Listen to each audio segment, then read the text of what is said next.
What's going on here, guys? I'm here to do an unboxing of Fear 3.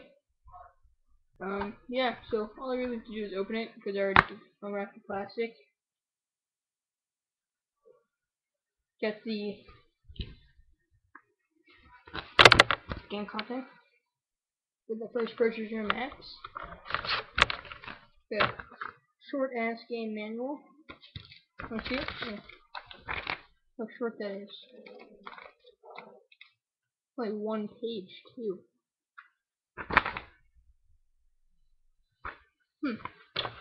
And they're trying to get you to go get stuff at noon.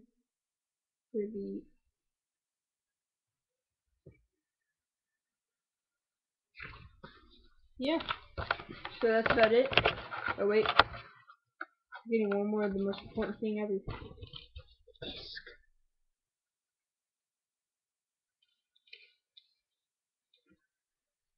And that's about it. So I'll be back with my review in about 7 to 8 hours. If I can beat it in time. If I don't, I'll be back with my review soon. Thank you, and have a good day.